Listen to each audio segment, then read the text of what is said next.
Welcome to the Deep Fear channel. Watch closely, stay alert, and don't forget to subscribe. Story 1. The Auction Room. Tyler Brooks was not the kind of man who liked to admit boredom. At 27, with a job in cybersecurity and a small apartment in Chicago, he prided himself on discipline. Gym 3 times a week, work during the day, a small circle of friends at night. Yet lately, he found his routine stale. It was on one of those restless evenings that he stumbled deeper into the internet than he ever had before. His expertise in firewalls and penetration testing meant the surface web had long lost its thrill. He wanted to see how far he could go. Tor browser, check. VPN chain, check. Layered proxies, check. It started innocent enough. Hidden forums trading pirated books, encrypted chat rooms, marketplaces for fake IDs. But as hours blurred past midnight, he saw a thread titled, The Auction Room. Private link, invitation only. Tyler knew better. He knew. Curiosity wasn't supposed to be stronger than survival instinct. And yet, when he saw a reply containing a one-time use onion address with a passkey, his fingers were already copying it before his brain screamed, "Stop." The page loaded in stark black. No banners, no clutter, just a single red-lit stage streamed live, grainy like an old CCTV feed. A chat box flickered beside it. Thousands of anonymous handles scrolled by. Void King, Gutted Angel, RX Dealer 77. The messages were a mix of banter, taunts, and escalating numbers. Bids. Tyler's heart stumbled when he realized what was happening. On stage stood a girl, blindfolded, hands tied. Her chest rose and fell rapidly with panicked breaths. A masked figure circled her like an auctioneer, tapping a baton against his palm. Lot 42, the man said through a voice modulator, his tone eerily calm. 17 years old. Healthy. Starting bid, $5,000. Tyler's mouse hovered toward the exit tab. This was no dark web myth. This was the nightmare people whispered about. He should have left right then. But the chat caught his eye. Void King. She looks terrified. Perfect. Bone Harvester, 6K. RX Dealer, 77, 7K. Uninvited, guest, 10,000. The numbers skyrocketed. Tyler's palms grew damp. He wanted to close it, yet he couldn't tear his eyes away. Then, something happened that froze his veins solid. The masked auctioneer tilted his head as if listening to something. He turned, looked directly at the camera, and said, "We have a new guest tonight, Tyler Brooks." Tyler's entire body went cold. No one knew he was here. He had layered everything, VPN, Tor, encryption. It was impossible. The chat exploded. Void King, welcome Tyler. Skinner, 73, fresh meat.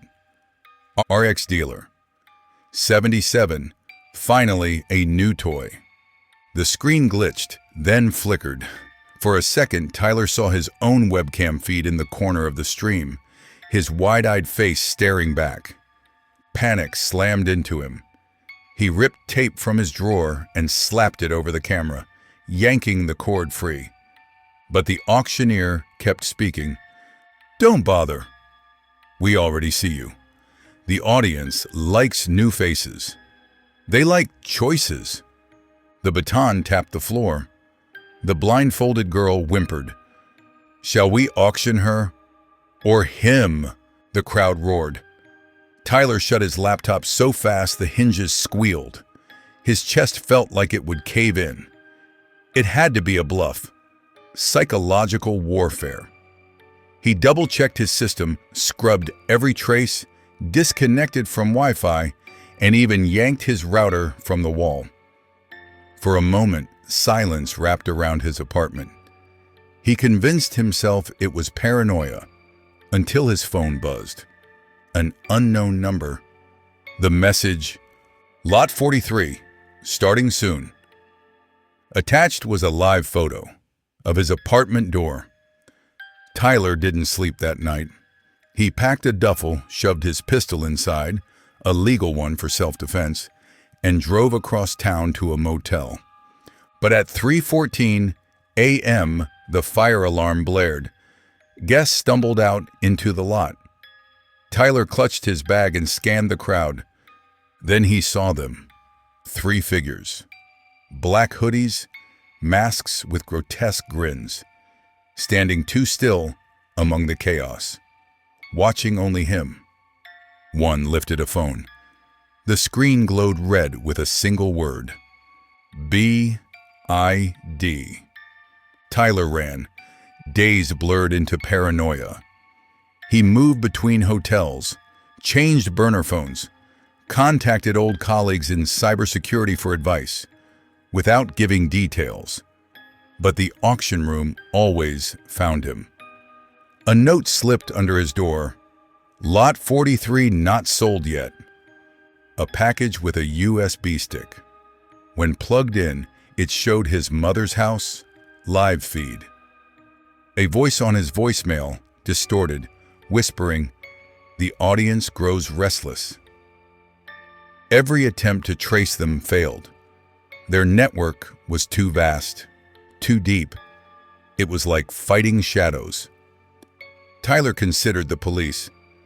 But how could he explain without incriminating himself for accessing that site?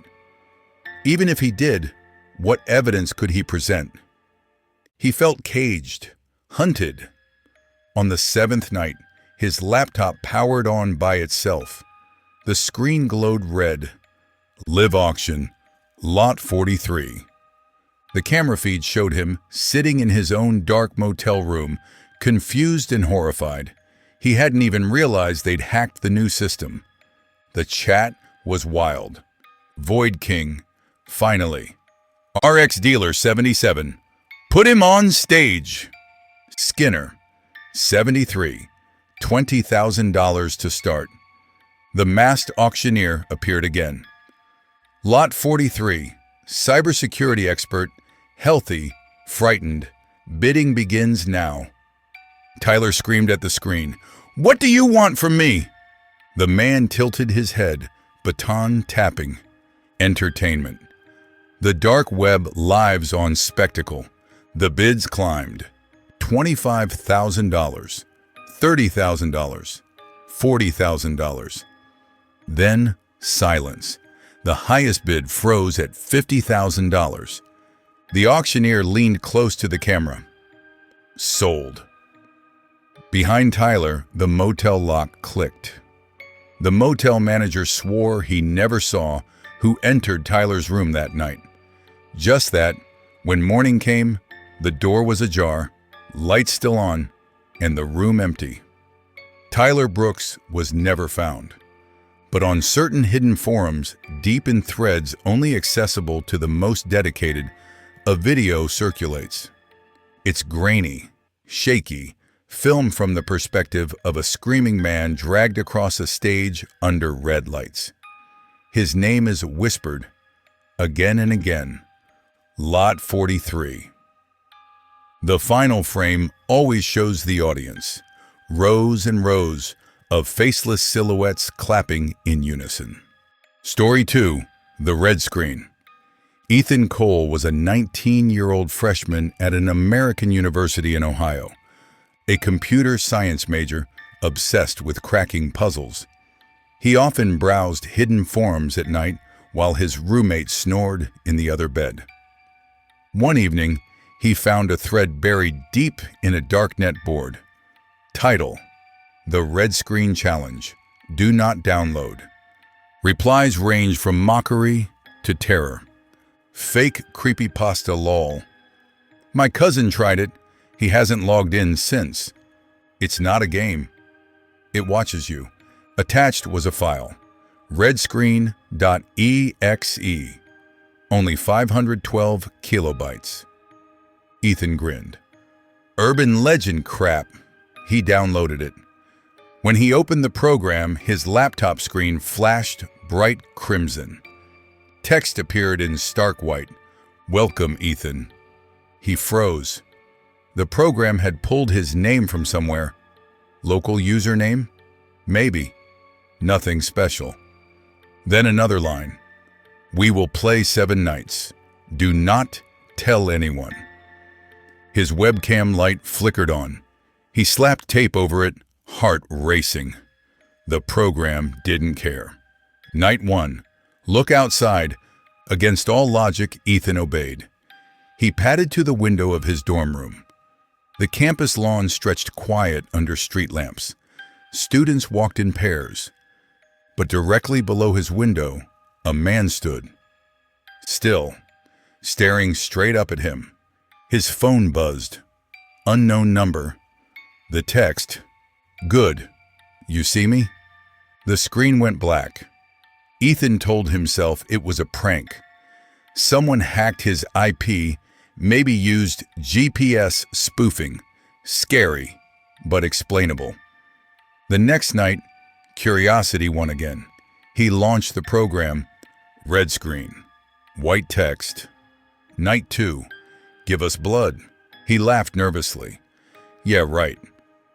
But then his roommate, Chris, cut his finger while opening a soda can. Blood dotted the desk. Ethan's laptop dinged. Good. Ethan's veins iced.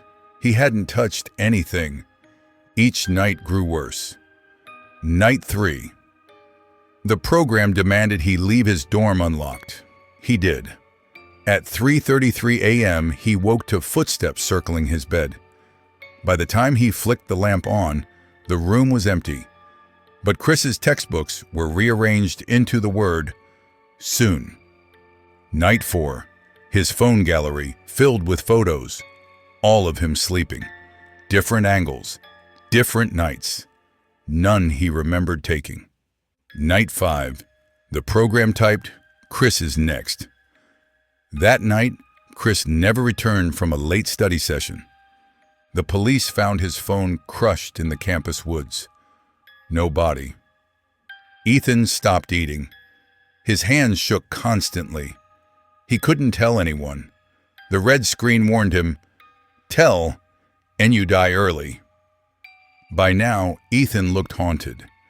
He barricaded his dorm door with chairs, taped knives under his mattress, jumped at every sound. When the program booted, the text chilled him. Night 6. Look behind you. His neck stiffened. Slowly, he turned. Chris stood there, or something wearing Chris's skin.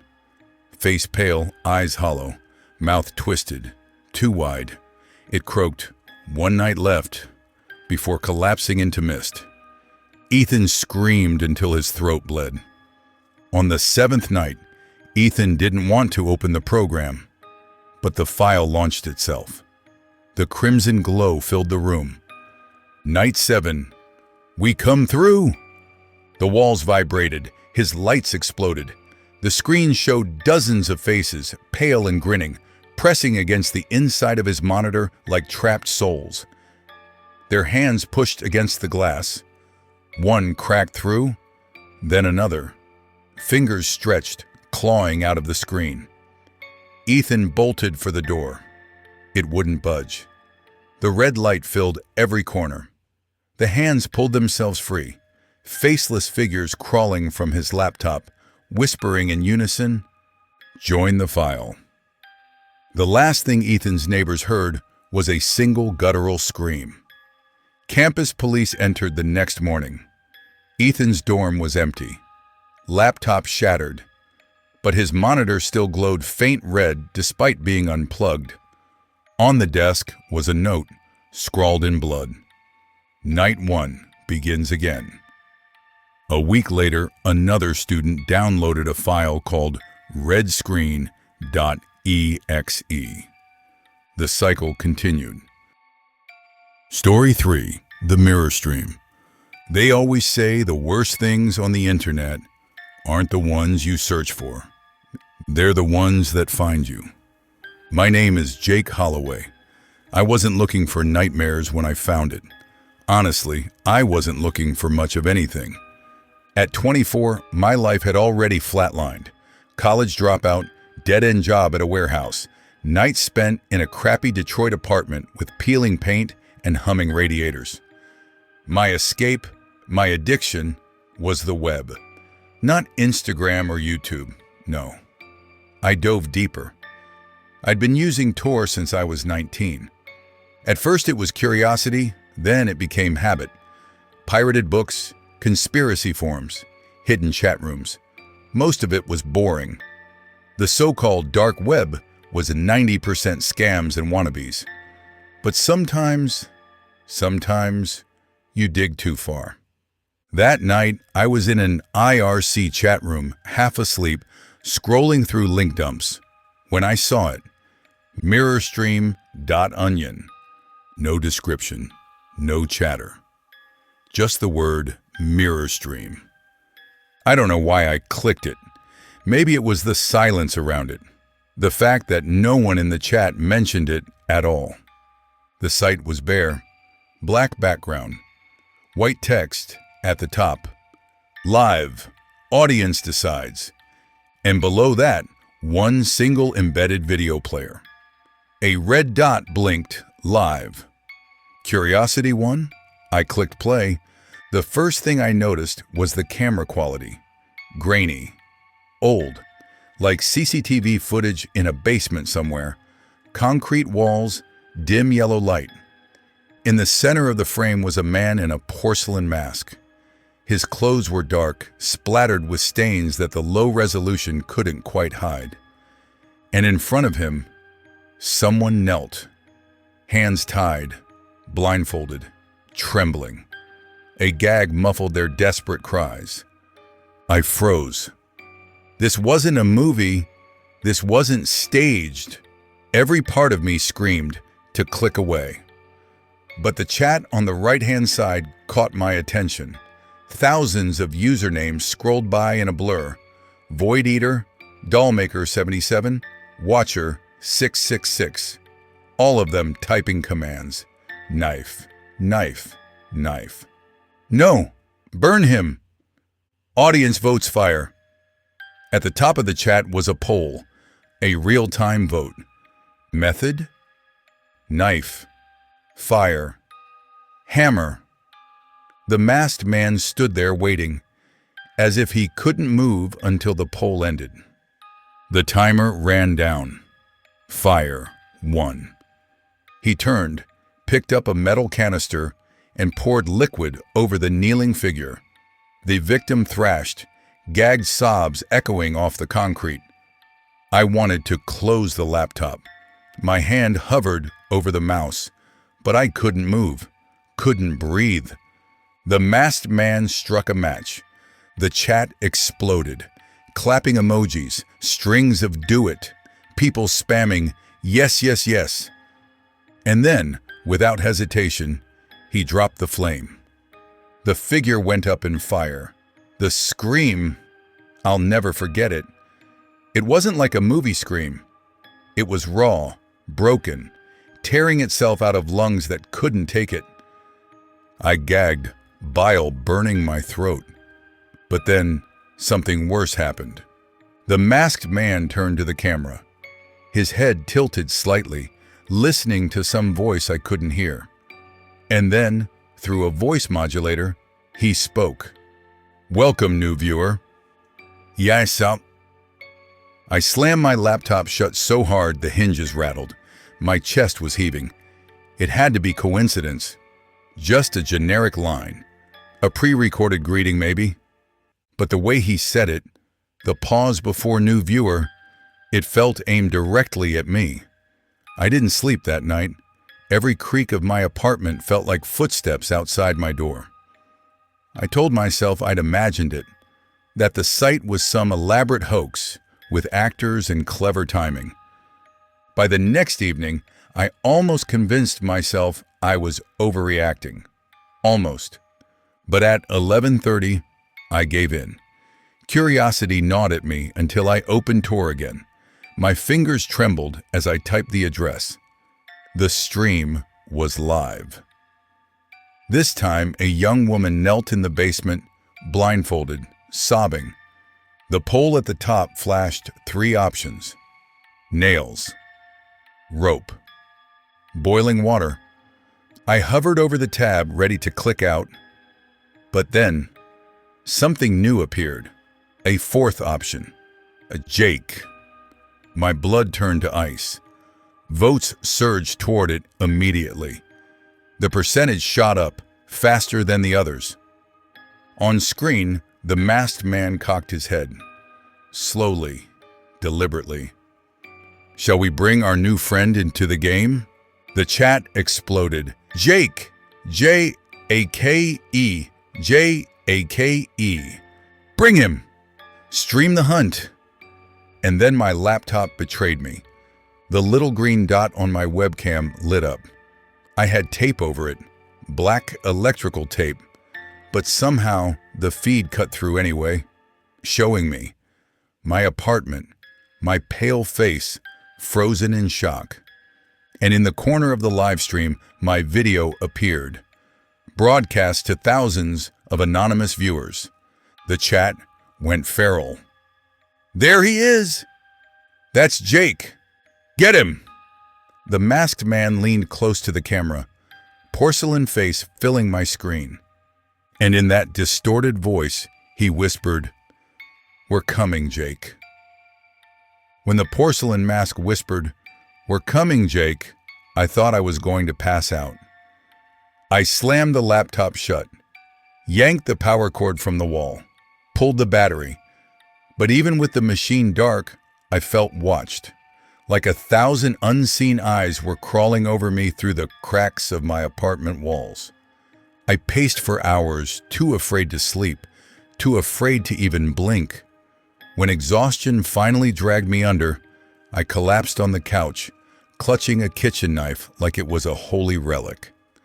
The next morning, my phone buzzed. Unknown number. The message was short. "You're trending." Attached was a screenshot. It was the mirror stream chat. Thousands of usernames flooding the feed. And at the top, my frozen face on webcam, side by side with the blindfolded girl from the night before. Underneath it, one line of text: "Audience votes. Bring him live." I dropped the phone like it was burning my hand. The day blurred by. I skipped work, skipped food. Every noise outside my apartment sent my nerves spiking. A car door slamming, a dog barking. Even the wind against the window made me flinch. By sundown, I'd convinced myself I was paranoid. Maybe it was just a sick hoax. Some hacker found my info, tapped into my webcam, and used my video as bait. Maybe they didn't really know where I was. I wanted to believe that. I needed to, until the knocking started. It was soft. 3 knocks against my door. Slow, deliberate. I froze, knife still in my hand. Another 3 knocks. Louder this time. I crept toward the door, every nerve screaming at me to stay away. I didn't look through the peephole. I didn't dare. Then my phone buzzed again. Another text from the unknown number. "Answer it!" I stumbled back, clutching my chest. The knocking stopped. For a moment, silence. Then, faintly, from the other side of the door, "We see you, Jake." I dropped the knife. That night, I didn't sleep. I barricaded the door with chairs, the couch, anything I could move. I thought about calling the police, but what would I say? "Hey officers, I found a dark web snuff stream, and now the murder clown is outside my door." They'd think I was insane, or worse, they'd investigate me. So I sat in the dark, shaking, trying to stay awake. At some point, exhaustion won again. I woke to my phone buzzing in my lap. Another message. Nice furniture, Fort. Cute, but you can't hide. Attached was a photo. A photo taken inside my apartment.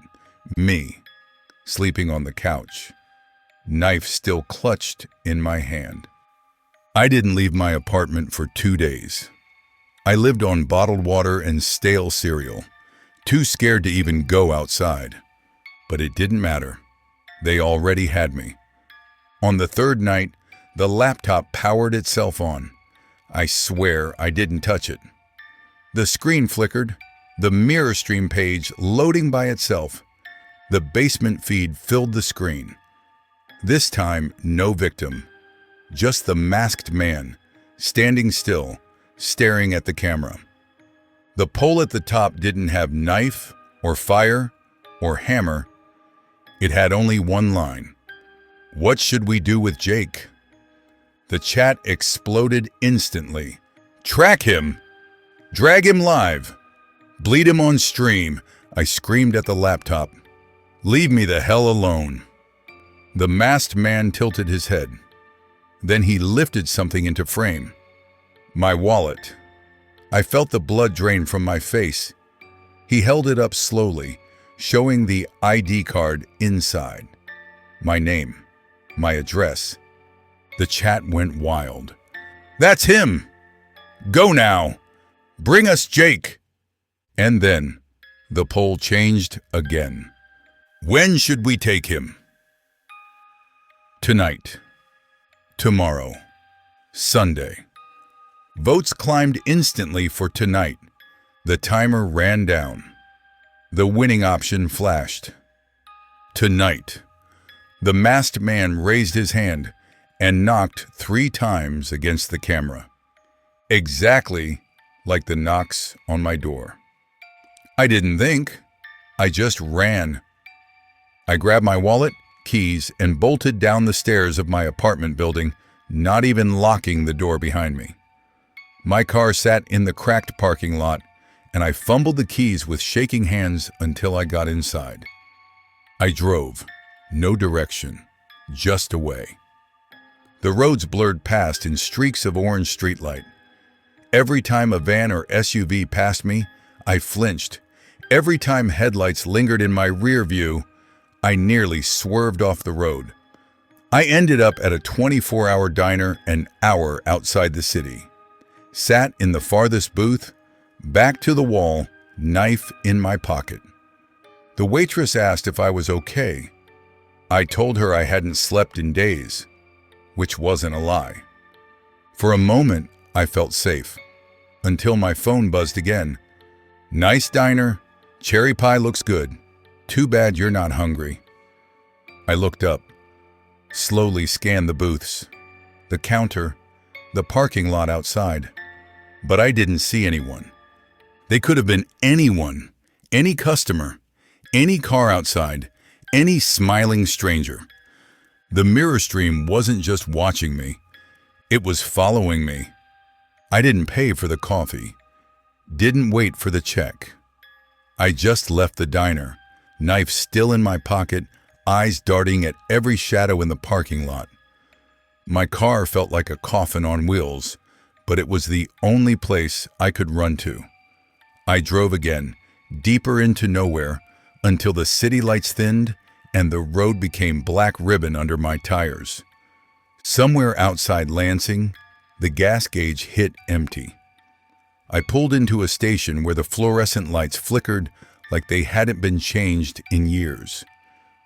That's when I noticed the flyers, stapled to the post by the pump, scattered across the convenience store window. All of them showed my face. My driver's license photo. Above it, in bold black marker, Mirror Stream, the audience is waiting. I staggered back, bile rising in my throat. My own reflection in the glass door looked like a ghost. Pale, sunken, hollow-eyed. The clerk inside watched me, chewing gum slowly, never breaking eye contact. For a moment, I thought he might help. Then I noticed his shirt, black, with the porcelain mask printed across the chest. I didn't go inside. I didn't buy gas. I just got back in the car and drove until the engine sputtered, coughed, and died on the side of the road. The night swallowed me whole. No streetlights, no cars, no signs of life. Just endless woods pressing against both sides of the road. I sat in the dead car, phone in my hands, debating, 911? A friend? My parents? Before I could decide, the phone vibrated. Incoming call, unknown number. Against every instinct, I answered. Static at first, then a voice. Distorted, metallic. The porcelain mask. We gave you a head start, Jake, but the audience grows impatient. I opened my mouth to scream at them, to beg, to curse, but the voice cut me off. Look behind you! I froze. Slowly, with shaking hands, I turned the rear-view mirror. In the trees, just past the road, stood 3 figures. Masks gleaming faintly in the moonlight. Watching. I bolted. Out of the car, into the woods, branches clawing at my arms as I crashed through underbrush. The dark swallowed everything. My breath burned in my chest, every gasp too loud, too ragged. Behind me, I heard them. Footsteps, snapping twigs, rustling leaves. The laughter, distorted, metallic, echoing like it was coming from the trees themselves. I didn't know where I was going. Just away. Always away. I tripped, slammed into the dirt, scrambled back up with blood dripping from my knee. Every instinct screamed not to look back. But I did. For a split second, in the sliver of moonlight cutting through the trees, I saw one of them. Mask gleaming, head tilted, and in their hand, a phone. They were streaming this. I wasn't just running for my life. I was running for an audience. I stumbled onto a dirt path, heart jackhammering. My phone buzzed again in my pocket. I didn't want to look, but I did. The mirror stream site was open, automatically. My camera was live, broadcasting my panicked face to the world. And at the top of the feed, the poll read, "Do we catch him now?" Yes. Number. The yes votes climbed in a blur. Thousands of them. I screamed into the night. Stop! Leave me alone! But the chat flooded in response. Run, Jake! Run! He's slowing down. Make him bleed. I don't know how long I ran. The woods felt endless. My legs shook. Lungs burned. Eventually, I collapsed by a shallow creek, chest heaving like it might rip open.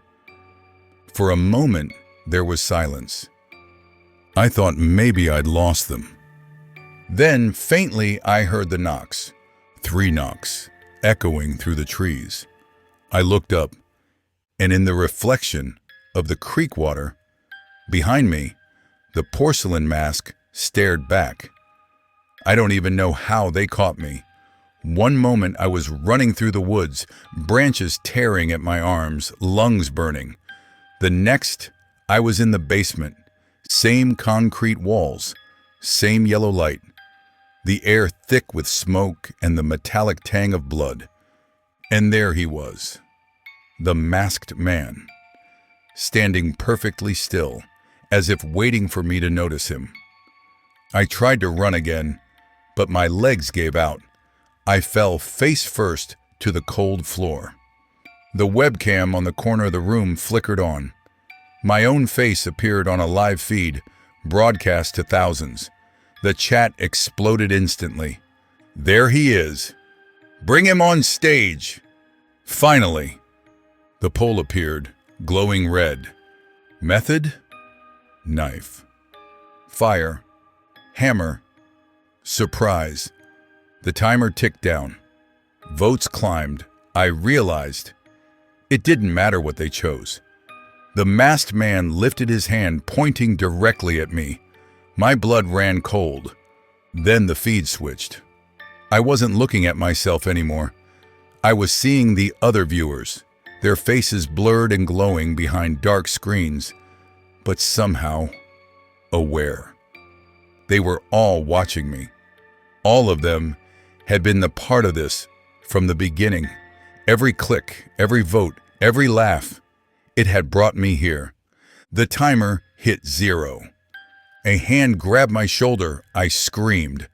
The masked man leaned in, whispering in my ear, "Welcome to the stream, Jake. You're the main event now."